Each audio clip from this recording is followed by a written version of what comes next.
Caros alunos, agora apresentamos o segundo vídeo sobre a nossa novela sobre a transição do feudalismo ao capitalismo. Vamos continuar então falando sobre o desenvolvimento econômico e a transmutação das relações de serviço. Nós falamos em vídeos anteriores sobre as profundas transformações econômicas que resultaram num grande aumento da produtividade do trabalho durante a Idade Média, durante a primeira fase da Idade Média. E começamos a falar sobre as suas consequências, não é? Quer dizer, a primeira coisa que nós salientamos foi que com isso desapareceu a subalimentação crônica, a fome crônica que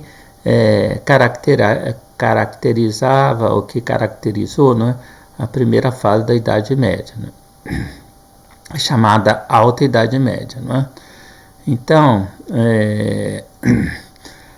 e como diz o Perroy, né, ou Perroy, não sei exatamente como diz, né, essa revolução técnica engendrou um completo renovamento da vida rural.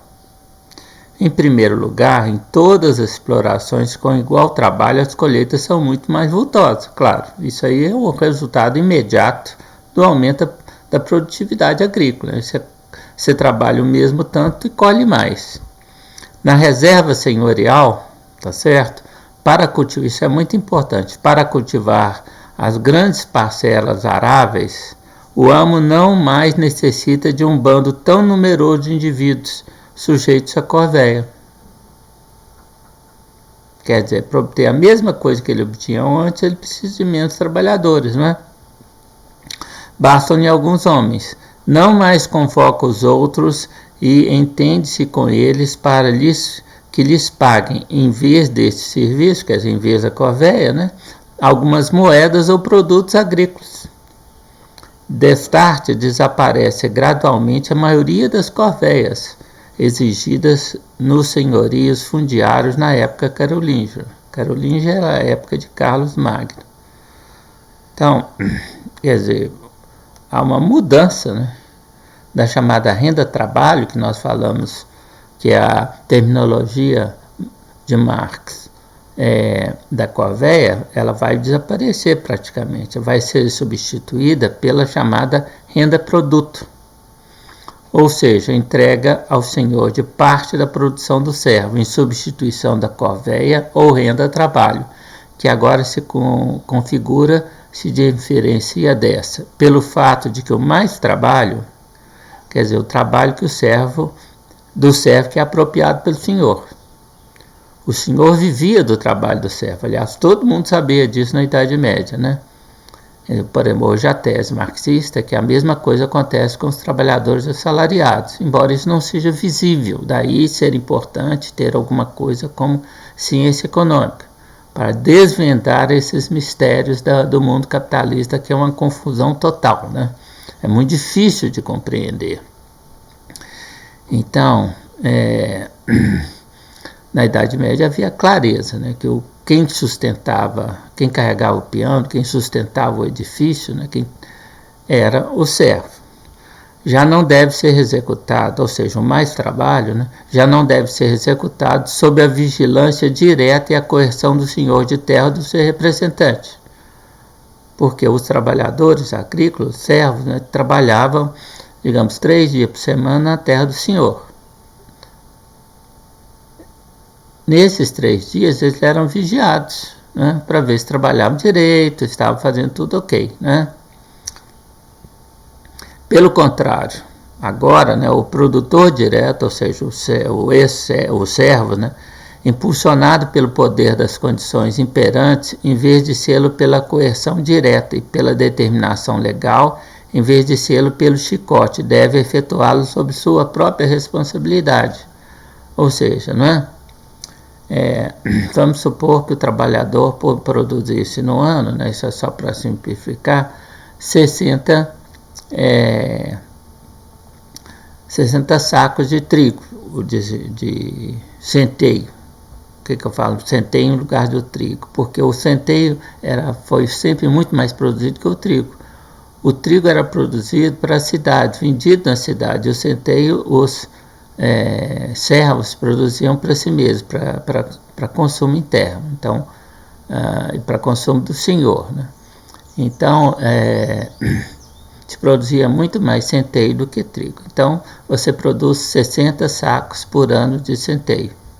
Vamos supor que isso, né, você trabalhar 6 dias por semana. Produzisse, 3 dias você trabalhasse na terra do Senhor e produzisse 30 sacos, e 3 dias você produzia na sua área por 30 sacos. Bem, aí o Senhor fala assim: olha, você não precisa trabalhar mais na minha terra, mas você me entrega 30 sacos por ano. Então, todo ano ele vai entregar 30 sacos para o Senhor. Só que a produção agora não tem mais feitor, não tem ninguém olhando o que ele está produzindo. A responsabilidade é dele. E o que vai acontecer? Como ele está trabalhando para ele, né? Ele tem muito mais interesse. Então, aumenta a produtividade, ocorre, né? Muito mais acentuadamente do que já acontecia antes. No nosso exemplo, que nós falamos 30 sacos que ele produzia na terra do Senhor e 30 na dele, não era bem assim. Por quê? Porque na dele ele produzia mais, claro, né? O trabalho do produtor para si mesmo e seu trabalho para o proprietário da terra já não são visivelmente separados. Quer dizer, você trabalha para produzir o centeio, né? Você está trabalhando para você e para o Senhor ao mesmo tempo, né? Não tem jeito de distinguir, né? Nessa hora agora eu não vou trabalhar bem porque eu estou trabalhando para o Senhor. Agora nessa próxima hora eu vou trabalhar bem porque eu estou trabalhando para mim. Não, ele trabalha bem o tempo todo, né? Porque ele sabe que o acréscimo da produção vai para ele, não vai para o Senhor. Isso aí é muito importante, não é? É o que diz, que vai se dizer agora. Essa substituição acelera a própria revolução das condições de produção que lhe deu origem. E isso acontece sempre, né? Um efeito se torna uma causa, né? Num processo. Com ela, desaparece a penosa e, conforme a regulamentação do trabalho servil, mais ou menos prejudicial interrupção em que se trabalha para o proprietário da terra. Não sei exatamente o que ele quer dizer com isso, né? Mas, com certeza, ele está falando nas tarefas que o trabalhador, o servo, prestava na terra do Senhor. Então ele prestava essa tarefa, depois mudava para aquela tarefa, e isso é que é as interrupções do trabalho. Agora ele trabalha diretamente, né? Dessa forma agora na renda produto, que está substituindo a renda trabalho, a corveia. Nessa forma é dada ao produtor liberdade bem maior de movimentos, a fim de ganhar tempo para o trabalho excedente, cujo produto pertence a ele mesmo. Ou seja, né, todo o trabalho adicional do produto, né, se ele produz 60 sacos, agora ele vai produzir 70, 30 vai para o senhor. Ele tem um acréscimo de terra que vai para ele, né? Bem, e se perguntasse, e se o senhor tiver combinado com ele metade do que ele produzia? Bom, isso não era o costume da época, isso vai surgir mais tarde, mas mesmo assim, né, metade do que sempre ele produzir vai para ele. Então, se você produz mais 10 sacos de trigo, 5 é seu, né? É melhor você ter 5 sacos a mais do que você não ter nenhum saco a mais, né? Então essa já, de qualquer maneira, é um incentivo extraordinário para que você trabalhe com mais afinco, para que você procure formas de trabalhar de forma mais eficiente, introduza inovações técnicas. Você tem um grande incentivo agora, porque o produto do seu trabalho, né, o produto vai para você e não vai para o senhor feudal, né? Então, o produtor tem maior liberdade, né, de movimentos a fim de ganhar tempo para o trabalho excedente, cujo produto pertence a ele mesmo, né? Tanto quanto o produto do seu trabalho que satisfaz suas necessidades mais básicas. Resta tempo ao chefe de família para atacar, isso já não é o Marx, né, é o Perroir, Resta tempo ao chefe de família para atacar os baldios, quer dizer, os terrenos que não são utilizados, né? Que limitam seus campos para levar adiante os sulcos e alongar pouco a pouco suas parcelas, vai expandindo sua área produzida, né? Ou seja, resta tempo para expandir a sua área cultivada. Outra consequência é que os filhos em idade adulta, que antes apenas se repunham às forças de seus pais na exploração familiar, agora procuram evadir-se, o que dessa feita é mais fácil na medida em que encontram senhores que vão lhe oferecer condições favoráveis, ou seja, vão oferecer lotes de solo virgem para cultivar, a fim de atraí-los, fornecem-lhe frequentemente as alfaias. Que é a alfaia? São os instrumentos agrícolas, os animais para a lavoura, o capital necessário à instalação. Isso tudo era o servo é que trabalhava com seus instrumentos de produção na terra do senhor. Era tudo do servo e não do senhor. Agora o senhor está lhe oferecendo, está lhe atraindo está atraindo novos trabalhadores para as suas terras, porque dessa forma ele aumenta os produtos que ele está recebendo. Evidentemente que parte desses produtos, né, ele vai conseguir vender no mercado. Mas aqui é importante, né? Por que os filhos não ficam mais com os pais? Porque anteriormente, né, aliás, os filhos começaram a trabalhar muito cedo. Isso como vai continuar acontecendo, né? Mas eles eram necessários para se produzir a subsistência, né? O necessário para a reprodução da família do camponês, para a família, né, poder produzir seus alimentos e criar a família. O trabalho infantil era necessário. E os jovens os filhos iam ficando jovens e continuavam a trabalhar, porque era tudo necessário para manter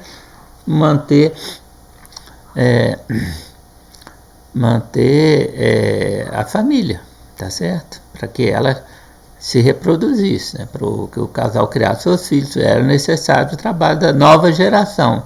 Agora, como a produtividade agrícola aumentou, já não é mais necessário, né?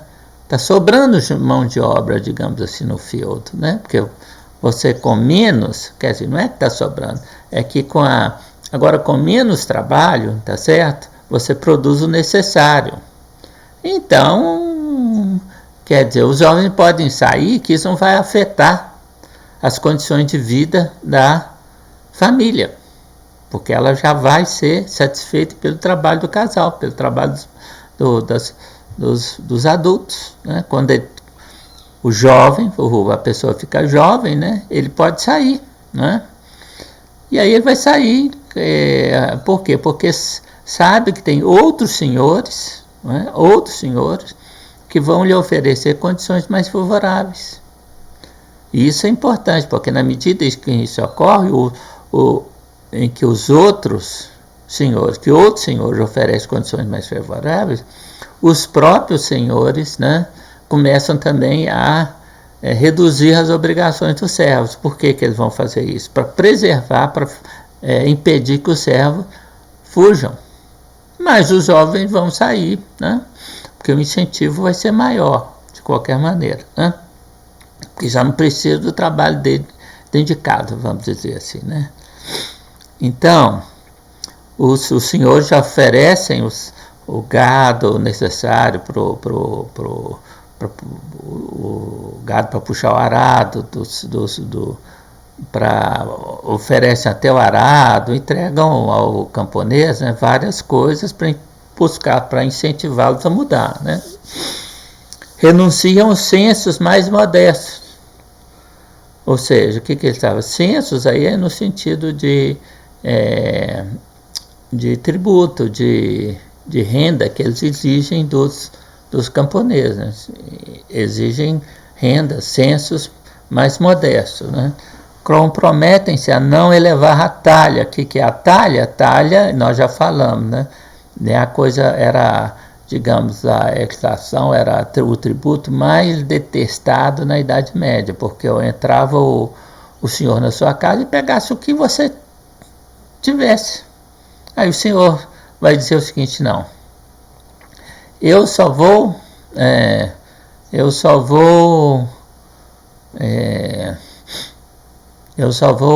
pegar para mim, né, vamos dizer, os objetos de cobre.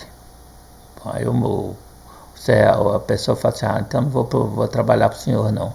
Aí fala: não, então tá bom, eu só vou pegar tais coisas assim, ou as pachelas que pesem mais que tanto, não sei, né? Eu estou inventando, né? Mas de qualquer maneira vão reduzir essa possibilidade odiosa que o senhor tinha de chegar na sua casa e pegar o que ele quisesse, né? A manter outras ações a taxas razoáveis, né? Quer dizer, não exigir muito do servo, né? E os garantem contra as eventualidades no primeiro ano. Quer dizer, o primeiro ano você vai abrir o terreno, vai plantar, né? Pode muita coisa dar errado, né? Então o senhor fala assim: não, no primeiro ano você não me paga nada, né? A sua colheita é sua, qualquer que ela seja, né? Surge assim no século XII, nós já estamos falando do século XII, ou seja, nós estamos em 1100, a partir de 1100, né? Os hóspedes, o que são os hóspedes? Hóspede é a pessoa que vai para a nossa casa e fica ali, né, à vontade, né, bem tratado, né? Ou então, se você tem um hotel, ele vai para o hotel, né, ele vai pagar, mas ele é bem tratado, né? Aí vem a noção de hóspede aqui é similar, quer dizer, o hóspede vai ser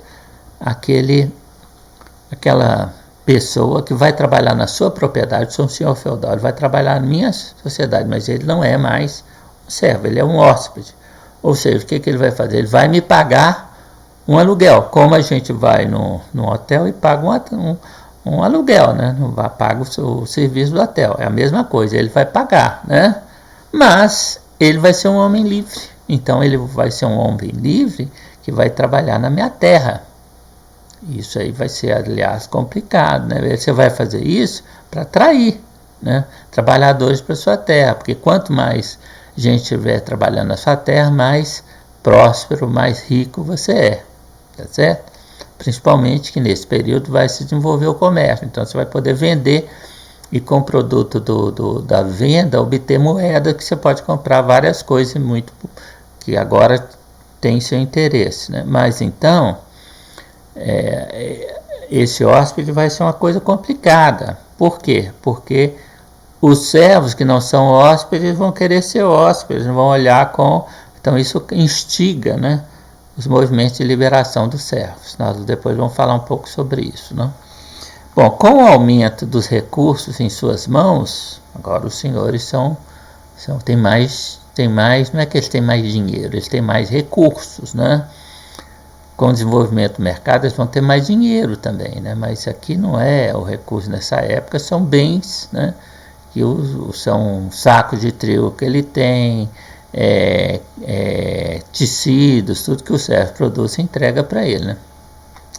Com o aumento dos recursos em suas mãos, os senhores passam a buscar produtos mais sofisticados. Quer dizer, agora eu tenho abundância, né? Agora eu tenho todos os tecidos que eu quero. Se eu encontrar um melhor, né, eu vou querer, né? Se eu encontrar eu tenho também, né? O servo produz tudo para mim. Ele produz os meus copos, que são de barro, as minhas tigelas, que são de barro, né? Mas se eu encontrar uma tigela de louça, né? A louça vai ser, na verdade, eles vão importar lá do Oriente, né? Mas depois vão desenvolver. O que é louça, né? Louça é barro cozido, tá certo? Barro cozido, né? Pintado e cozido, né? Essa semana eu vi um documentário, né? O Globo Repórter, quem viu aí essa semana pode sabe do que eu estou falando, né? Numa região, numa cidade, né? Aí no Vale entre São Paulo e Rio de Janeiro, né? No qual acho eu, né? No qual tinha uma fábrica de louças, né? Artesanal, né? Eu acho que ainda a grande parte é artesanal, né? E para fazer uma peça boa, você leva um mês. Você tem que moldar o barro, depois você faz o barro, depois molda o barro, né? Faz a peça, depois pinta a peça, depois tem que levar ela num forno que é de 800 graus, depois tira do forno, bota ela no forno de novo com 1400 graus. Então é um processo demoradíssimo. E ficou o que mostrou o Globo Repórter, são peças maravilhosas, maravilhosas. Isso é barro cozido. Isso é barro pintado, cozido. Então, quer dizer, tudo depende da técnica, de saber como, né? Os materiais não são caros, né? Não são produtos industriais, né? Mas então, mas isso, quem vai produzir isso não é o servo, ele não tem tempo para produzir, ficar um mês para produzir quem vai produzir isso são os artesãos, né? Então, artesãos, né, que não, os servos também são artesãos, né, são a indústria doméstica do rural, mas não é mais a indústria doméstica do rural, são artesanatos, né, são, não vou dizer fábricas, mas são ofícios, são oficinas independentes, né, são pequenas fábricas independentes de artesãos, né, que vão produzir e vender, são homens livres, né, ou não, mas a maioria vai ser, se não são, vão se transformar em homens livres, né? E aí, né, ou seja, com isso o Senhor é o desenvolvimento do excedente, da produção excedente, da riqueza, né, que agora está ocorrendo, que causa, que dá condições, né, para que surja um mercado para o artesanato, né, para os produtos artesanatos, né, que vão florescer nas pequenas cidades, que vão crescer, né? E cresce também o mercado para a produção aumentada dos servos, que agora dispõe de excedentes comercializáveis. Quer dizer, os servos só davam conta de produzir para ele, para a família dele, do senhor. Agora, o senhor precisava, por quê? Para manter não só a sua família, mas o seu cortejo. Ou seja, né? Daí vem a palavra cortesão, né? Mas tem outro significado, né? Todos aqueles que viviam na dependência direta deles. É claro que quem sustentava esse pessoal era o servo, né? Como, a começar, né, não só os servos serviçais, que eram servos, que viviam ali na casa do Senhor permanentemente, então tinham que ser mantidos pelos outros servos, né? Mas os administradores, né, da fazenda, porque como nós vimos, né, o senhor costumava inclusive ter vários feudos, né? Então em cada um deles tinha que ter um administrador, né? Mas não só isso, né? Embora com o fim da corvéia, o número de feitores, de administradores do senhor feudal diminuiu muito, mas apesar disso ele tem também a sua milícia, a sua força armada, né? Que a importância vai inclusive crescer nesse período. Isso é mantido pelo servo, né?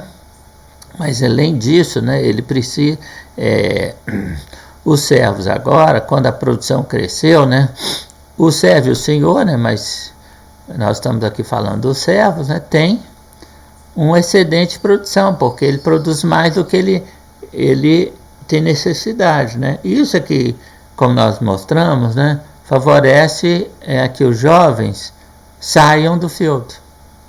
É ilegal, vamos dizer assim. O senhor feudal não gosta disso, vai tentar impedir, mas eles fogem, né? Fogem de noite, vão para as florestas, né? E o vizinho está de olho neles, né? Então eles vão para o vizinho que antigamente, o senhor feudal da vizinhança que antigamente devolvia o servo fugitivo, né? Agora fica com ele, né? Agora o protege, né? Então, quer dizer, agora um servo, né, eu produzo agora 100 sacos, né, 30 eu dou para o senhor, estou com 70, eu preciso de 50, vamos dizer assim, né, e tenho 20 eu não tenho o que fazer com eles. O que eu vou fazer? Vou vender, né? Então, com isso, né, revive-se pouco a pouco o comércio e o uso da moeda. Claro, as duas coisas vêm simultaneamente, né? não ocorre aquilo que vocês vão aprender aí em economia monetária e financeira, né? Que você é como se você tivesse uma grande, eles justificam o uso da moeda, pensando numa grande economia no qual não tem moeda. Aí fala assim, ó, tá faltando moeda aqui porque a economia, né, de troca de produtos não funciona. Isso nunca aconteceu. O uso da moeda é paralelo ao desenvolvimento dos mercados.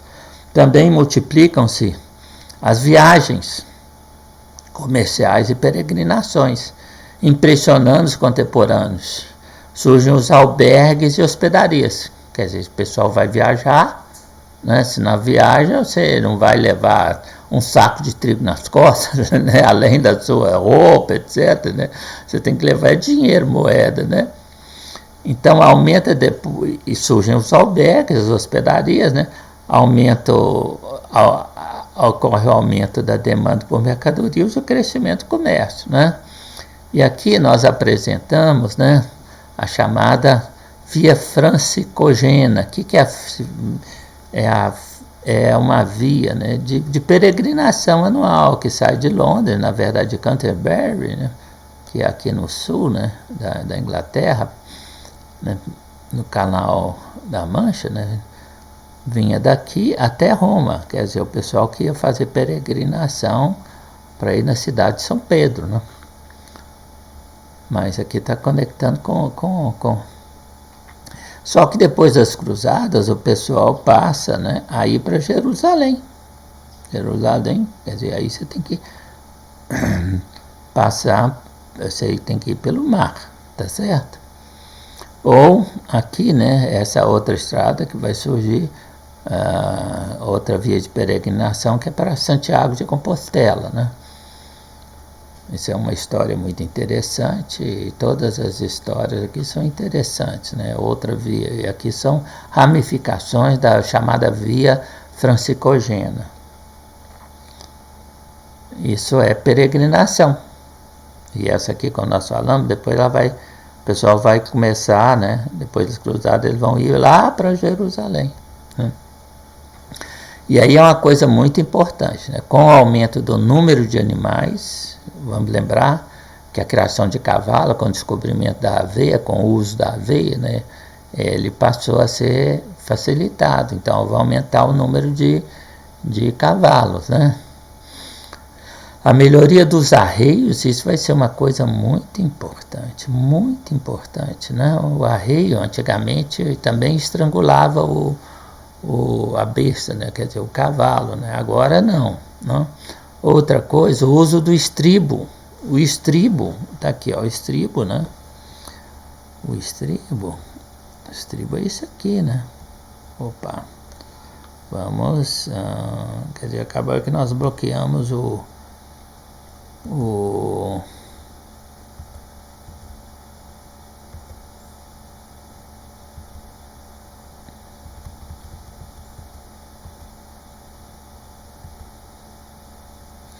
quer dizer,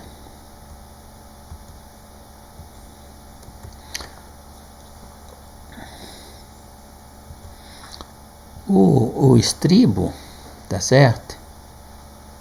É onde você sobe no cavalo, você sobe por ele, né? E você, por exemplo, você pode ficar em pé no cavalo só no estribo, né? Equilibrando com as pernas no cavalo. Mas isso, né, foi introduzido no século VII.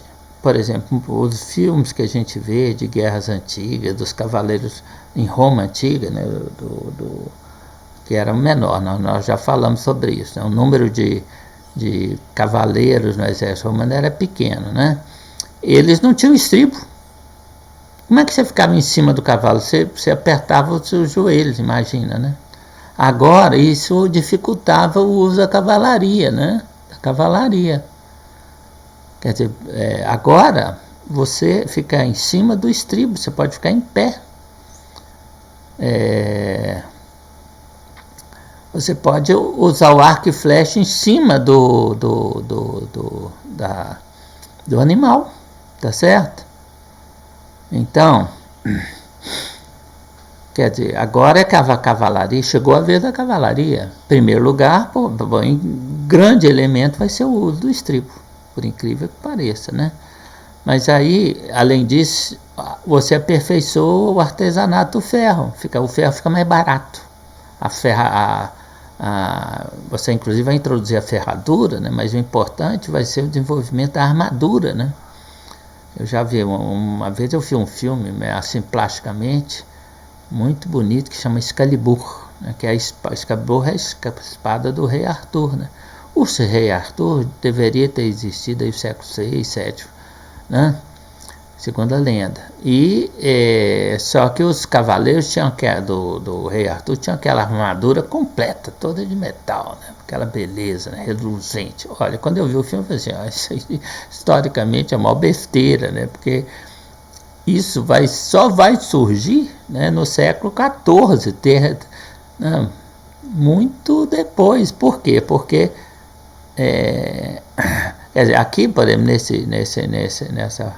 isso aqui, né, é uma carga de uma cavalaria dos cavaleiros teutônicos que vão invadir, a Rússia, né, partindo da Alemanha, né? Então esses cavaleiros, né, observe que já tem um elmo, né, um elmo. Aqui não se vê, mas isso aqui não é armadura, isso aqui é cota de malha, né? Cota de malha.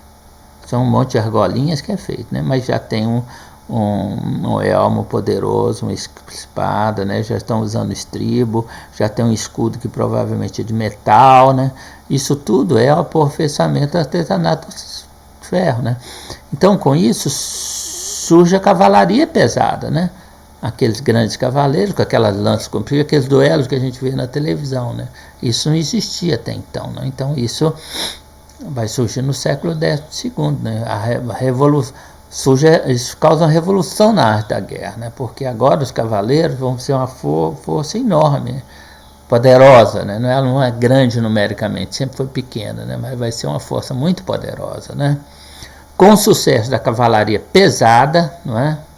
Enceta-se as cruzadas, que favorecem o desenvolvimento da construção naval. Quer dizer, os cruzados, quando chegaram, eles causaram uma consternação no mundo árabe. Por quê? Porque a cavalaria pesada era praticamente imbatível. Era dificílimo, né? Saladino conseguiu, né? Mas usando estratégias profundamente adequadas, né? Não foi uma luta de fácil, né? Saladino vai reconquistar Jerusalém, que tinha sido conquistada pelos cruzados, né? Que é muito interessante. Os cruzados foram libertar Jerusalém das mãos dos infiéis, dos profanos, dos muçulmanos, né? Mas quando eles chegaram em Jerusalém, tomaram Jerusalém, eles assassinaram todo mundo, inclusive os padres, né? Que estavam nos mosteiros, nas igrejas de Jerusalém. Porque isso era uma coisa muito interessante, né? Os muçulmanos, ao contrário do que se pensa, eram muito tolerantes. Quer dizer, quem eram intolerantes eram os cristãos, né? Os cristãos, né? Eles eram que intolerantes. A gente normalmente atribui ao outro, isso é uma questão de psicologia, os nossos defeitos. Então, né? Isso sempre foi na história humana, né? Recentemente, o negócio da expansionismo da União Soviética. A União Soviética nunca foi expansionista, né? Quem era expansionista foram os Estados Unidos, né? Os países capitalistas avançados, principalmente os Estados Unidos. Então, então quando eles tomaram as Jerusalém, então por que os muçulmanos eram tolerantes religiosos? Porque Jesus, no Alcorão, é um profeta. Tá certo? Não o grande profeta como Maomé, mas ele era um profeta, né? Então, por isso que eles eram tolerantes, né? Bom, então, com as cruzadas vão haver o desenvolvimento da construção naval, tá certo? Do transporte, do comércio marítimo e o crescimento da burguesia. Vai surgir outra classe, que é os comerciantes, a burguesia comercial. Certo? Bem, então, pelo Mediterrâneo, onde antes as cruzadas navegavam quase exclusivamente mercadores orientais, né? Desenvolveram então vastas relações comerciais, as cidades meridionais, italianas e francesas. Bizâncio, né? Bizâncio era Constantinopla, né? O outro nome de Constantinopla. Rival da cidade italiana, recebeu um golpe tremendo com a conquista e saque pelos exércitos da Quarta Cruzada. Essa Quarta Cruzada foi notável, né? Ela foi organizada, em vez dela ir para... Isso é uma história mais complicada, mas eu vou falar somente isso, né? Ela, em vez de ir para Jerusalém, ela foi para Constantinopla e tomou Constantinopla e saqueou Constantinopla, tá certo? Bom, aí isso vai causar o declínio, né, de Constantinopla, do Império Bizantino. Gênova e Veneza senhoras-se não somente do Mediterrâneo, também do Mar Negro. Né? Mar Negro está aqui, ó. Quer dizer, o Mar Negro, né, é isso aqui, ó. Isso aqui é o Mar Negro, tá certo? Aqui embaixo está o Mediterrâneo, né? Então, e aqui as rotas comerciais, tá certo? Vão desenvolver novas embarcações, né? Aqui, né, está o comércio medieval, né? Já agora na Baixa Idade Média, né? Quer dizer, aqui em amarelo, né, a Liga Hanseática, né? Aqui as rotas comerciais, né? Tá certo?